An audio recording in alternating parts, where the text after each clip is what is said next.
नमस्कार मित्रांनो, ठरलं तर मग या मालिकेच्या आजच्या भागात आज आपण बघणार आहोत. पूर्णा आजी बोलत असते तेव्हा अर्जुन हा पूर्णा आजीच्या पाठीमागेच उभा असतो. पूर्णा आजी म्हणत असते की माझ्या नातवाला मी एवढं शिकवलं, मोठं केलं, तेच चुकलं माझं. प्रत्येक गोष्टीच्या मुळाशी जाऊन खरं काय आहे ते शोधण्याचं वेडच लागले अर्जुनला. आता याने त्या खोट्या गुरुजींना शोधून काढलं तर याने माझ्याशी एकट्याने बोलायचं ना. सगळ्यांसमोर तोंडघशी पाडायची काय गरज होती मला. तेवढ्यात अर्जुन नॉक करतो आणि म्हणतो की येऊ पूर्णा आजी मी. पूर्णा आजी म्हणते की तुला कधीपासून सवय लागली प्रत्येक गोष्ट विचारायची. अर्जुन म्हणतो की आय एम सॉरी पूर्णा आजी, मला तुझ्यासोबत आजच्यासारखं आवडत नाही वागायला. पूर्णा आजी म्हणते की तरीही वागतोस ना, तुझी बायको माझ्याशी वाईट वागायला लागते आणि तू तर बायकोच्याच तालावर नाचतोस. अर्जुन म्हणतो की एक्झॅक्टली हाच प्रॉब्लेम आहे, तू अजूनही सायलीवरचा राग विसरायला तयारच नाही आहे आणि म्हणूनच अशा सिली टाईप गोष्टी करत असतेस. अगं पूर्णा आजी, तुला कल्पना तरी आहे का, जेव्हा मला हे समजलं की हे तू केलंय तर माझ्या जीवाला काय वाटलं असेल. तू का करतेयस हे सर्व. त्यावर पूर्णा आजी म्हणते की कारण तू तुझ्या बायकोच्या आहारी गेलायस आणि आता ते मी हाताची घडी घालून बघू शकत नाही. पूर्णा आजी म्हणते की अर्जुन, तू आजही माझ्यासोबत येऊन बोलू शकला असता, परंतु नाही, सगळ्यांसमोर तू माझा अपमानच केलास. अर्जुन म्हणतो की ओ हा प्रॉब्लेम आहे तर ये बरं खाली बस.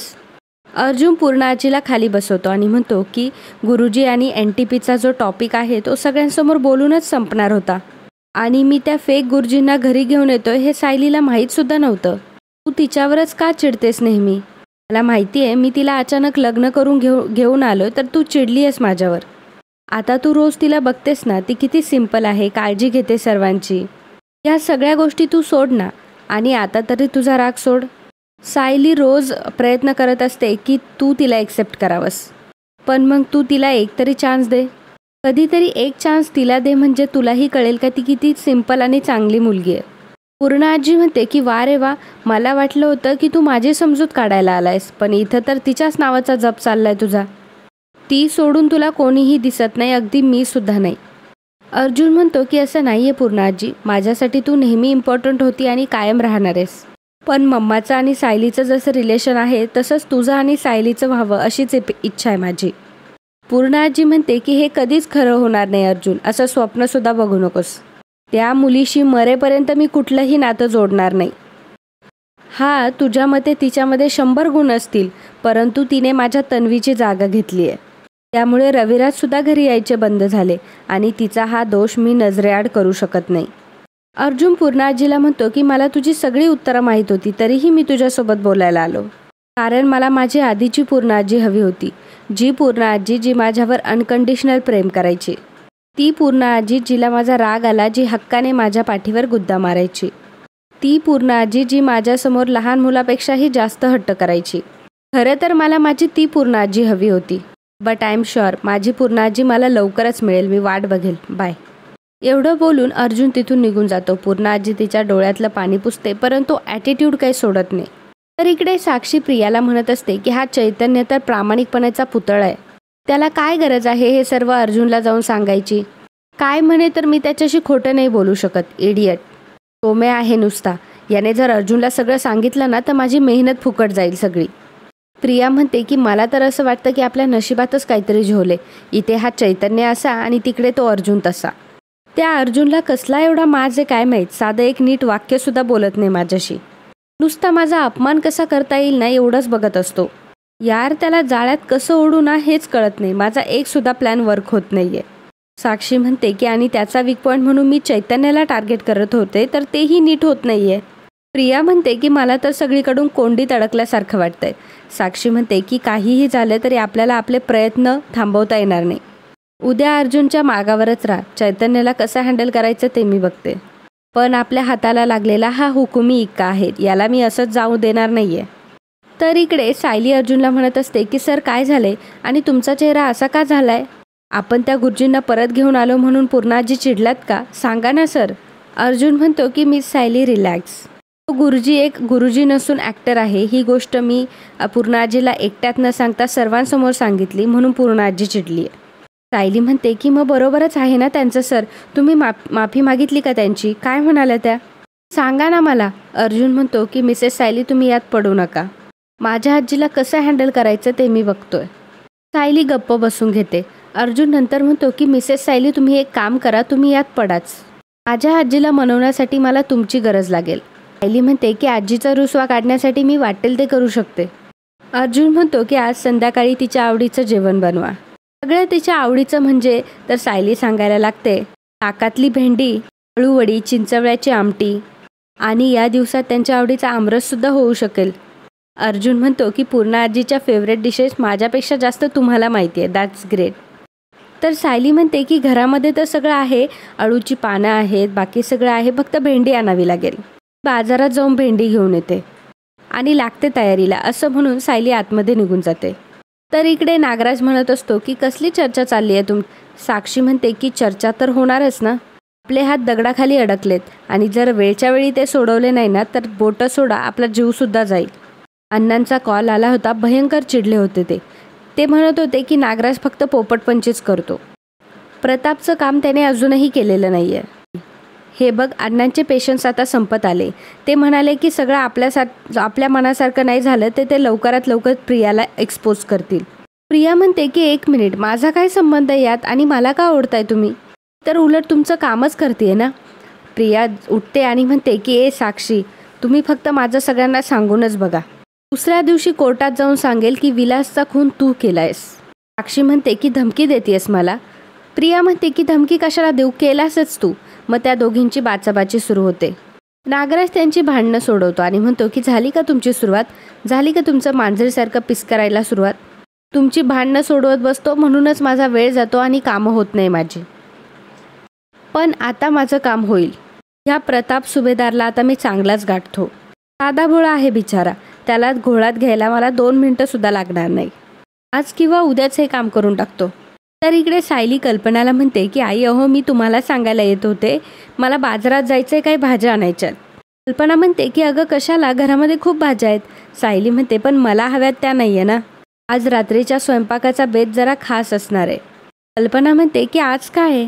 सायली म्हणते की पूर्णाजी यांच्यावर चिडलात ना, म्हणून यांनी मला सांगितलंय की पूर्णाजीच्या आवडीचा स्वयंपाक करायला. कल्पना म्हणते की हो, पूर्णाईचा जर राग काढायचा असेल तर हा एकदम रामबाण उपाय आहे. आजी आणि नातवाचा हा रुसवारुसवीचा खेळ चालूच असतो. मला तर असं वाटतं की दोघंही अजून लहानच आहेत, म्हणजे तुझं माझं जमेना आणि तुझ्या वाचून करमेना. हल्ली ना पूर्णा आजी अर्जुनमुळेच दुखावल्या जात आहे आणि त्यांचा राग काढण्यासाठी अर्जुनच धडपडतोय. सायली म्हणते की तसंही त्यांच्यावर कोणी जास्त वेळ रागवू शकत नाही. कोणाची समजूत कशी काढायची, कोणाला कसं मनवायचं हे त्यांना चांगलंच माहिती आहे आणि आपली मतं इतकी स्पष्ट मांडतात नाही, त्यामुळे समोरचा त्यांची चूक काढू शकत नाही. हा म्हणजे सुरुवातीला यांचा राग येत असतो, पण नंतर कळतं की ते जे म्हणतात ना तेच बरोबर असतंय. आणि आई तुम्हाला माहिती आहे, समोरच्याशी बोलता बोलता हे समोरच्याला त्यांची चूक दाखवून देतात, पण मुद्दाम कोणाला दुखवत नाही आणि मनात सतत तुमच्या सर्वांचा विचार असतो. वरवरून जरी वृक्ष वाटत असले ना तरी माणसं कशी जपायची हे यांना खूप चांगलं माहिती आहे. बघा, मी पण काय गप्पा मारत बसले, खूप कामं पडली आहे, मी आत्ता जाऊन येते, असं म्हणूनच सायली तिथून निघते. कल्पना म्हणते की नवऱ्याला किती चांगली ओळखते ही, नाहीतर एखाद्या मुलीला अर्जुन हा हट्टी खडूस असा वाटला असता, पण सायलीने अर्जुनचा स्वभाव अगदी बरोबर ओळखलाय. तर इकडे चैतन्य मनामध्ये म्हणत असतो की आज काहीही झालं तरी धीर गोळा करतो आणि सांगूनच टाकतो अर्जुनला की साक्षीशी माझी मैत्री झाली आहे. तेवढ्यातच अर्जुन तिथे येतो. अर्जुन मात्र खूप प्रॉब्लेममध्ये असतो, खूप टेन्शनमध्ये असतो. चैतन्य म्हणतो की काय झालं रे अर्जुन. अर्जुन म्हणतो की नवीन एक प्रॉब्लेमच असतो, आता तन्वी किल्लेदार. तो प्रॉब्लेम संपतोय कुठे. पूर्णा आजी रोज तिची आठवण काढून मिसेस सायलीला परेशान करते आणि मेन म्हणजे पूर्णा आजी तिला एनकरेज करत असते. चैतन्य म्हणतो की आता पूर्णा आजीला ती घरी आलेला आवडणारच आहे ना, तू शांत हो प्लीज, चिडू नकोस. अर्जुन म्हणतो की चिडू नको तर काय करू. जोपर्यंत मधुभाऊंची केस सुरू आहे तोपर्यंत अपोजिशन विटनेसचा काहीही संबंध असायला नको आहे, कारण अशा कॉन्टॅक्टचा फायदा घेतला जाऊ शकतो. चैतन्य म्हणतो कोर्ट संपल्यानंतर आपण कुठेही भेटू शकतो ना, म्हणजे आता तन्वी आणि जरी तू भेटला तरी केस डिस्कस कराल असं नाही आहे ना. अर्जुन म्हणतो की आणि हे आपण कोर्टामध्ये कसं प्रूव्ह करायचं. सिनियरची केस हँडल करण्याची पद्धत मला माहिती आहे. उद्या तन्वी खोटंही बोलू शकते कोर्टात. चैतन्य मनात विचार करू लागतो की अर्जुनच्या ह्या मूडमध्ये मी याला कसं सांगू की माझा साक्षीसोबत कॉन्टॅक्ट आहे. अर्जुन म्हणतो की मला सांग, उद्या जर तुझी अपोजिशन पार्टीमध्ये कोणाशी तरी मैत्री झाली तर काय होईल? हे आपल्या वर्क एथिक्स मध्ये अजिबात बसत नाही. आणि ही गोष्ट तन्वीला माहिती आहे, म्हणून सारखी फ्रेंडशिप करत मागे मागे फिरत असते, कारण तिचा मोटिव्ह मला ह्या केसपासून डिस्ट्रॅक्ट करण्याचा आहे. चैतन्य म्हणतो पण अरे तन्वी जर तुझ्या समोर चुकून आली तरी तिच्याशी बोलायचं नाही का? अर्जुन म्हणतो की का बोलायचं? तिच्याशी जर मला केसबद्दल काही बोलायचं असेल तर मी तिला इथं बोलवेल ना. इथे कॅमेराज आहे, ऑन रेकॉर्ड राहणार सगळं. आणि या केसच्या बाबतीत मी 1% सुद्धा रिस्क घेणार नाही आहे. चैतन्य गप्प बसलेला असतो. अर्जुन म्हणतो की आणि तुला काय झालंय? तू सडनली आज तन्वीची बाजू का घेतोयस? चैतन्य म्हणतो की छे रे, मी कशाला तिची बाजू घेऊ, मी आपलं सहज विचारलं. अर्जुन म्हणतो की ठीक आहे, मेहता केसचं बघ काय झालं.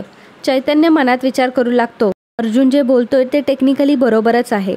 तो माझी आणि साक्षीची मैत्री मान्यच करणार नाही, कारण ती केसच्या विरोधात जाऊ शकते, हा तर एक फॅक्ट आहे. तर इकडे प्रताप फोनवर बोलत असतो की फायनान्स हा लवकरात लवकर मिळवायला हवाय. इतक्यातच नागराज तिथे आलेला असतो. नागराज प्रतापला म्हणतो की हॅलो, अरे कसा आहेस तू? प्रताप म्हणतो की अरे नागराज, तू इथे कसा काय? नागराज म्हणतो की इथे जवळच माझं काम होतं, काम झालं आणि तू दिसला म्हणून म्हटलं की चला भेटावं तुला. प्रताप म्हणतो की ये ना, पण मला ना जरा निघावं लागेल, मला खूप अर्जंट मीटिंग आहे. नागराज म्हणतो की खरं सांगू का, तन्वी आणि अर्जुनचं लग्न जेव्हापासून मोडलंय तेव्हा खूप गैरसमज निर्माण झाले. ती मुलगी काय तुमच्या घरात आली, त्यामुळे आपल्या नात्यांमध्ये कटुता निर्माण झाली आहे. दादासुद्धा खूप अपसेट झालाय. नागराज विचारतो की प्रताप तू काही टेन्शनमध्ये आहेस का? प्रताप म्हणतो की ॲक्च्युली काय झाले, मला एक खूप मोठी ऑर्डर मिळाली आहे आणि त्यासाठी खूप फायनान्सची गरज आहे आणि मला फायनान्स अरेंज होणं कठीण जातं आहे. नागराज म्हणतो की हे तुझं टेन्शन आहे. अरे मग तुझं टेन्शन दूर झालं असं समज. माझ्याकडे एक खूप मोठा फायनान्सर आहे आणि योगायोग म्हणजे त्याला फार्मास्युटिक्समध्येच इन्व्हेस्ट करायचं आहे. तू जर म्हणत असशील का बोलू का मी तिच्याशी? प्रताप म्हणतो की हो, खूप खूप थँक्यू नागराज. असं बोलून प्रताप त्याची गाडी घेऊन ऑफिसमध्ये निघून जातो. तर इकडे सायली भाजीपाला घेत असते. भाजीपाला घेऊन झाल्यावर ती रस्त्याने चालायला लागते. तेवढ्यात रविराजची गाडी तिथे येते आणि सायली गाडीला धडकते. आणि मित्रांनो, आजचा हा भाग इथेच संपतो. पुढील भागात आपल्याला पाहायला मिळणार आहे, अर्जुन म्हणतो की आज मी या घरात सगळ्यात ब्युटिफुल लेडीच्या बाजूने बसणार आहे आणि ते म्हणजे पूर्णा आजी. माझ्या डार्लिंग पूर्णा आजीला कोणी काहीही सांगायचं नाही. प्रताप म्हणतो की पूर्णाई आज तर आमरस आहे. अर्जुन म्हणतो की तू सगळ्यांना वाढ, मी आता पूर्णा आजीला वाढणार आहे. पूर्णा आजी म्हणते की कशाला, काही गरज नाही.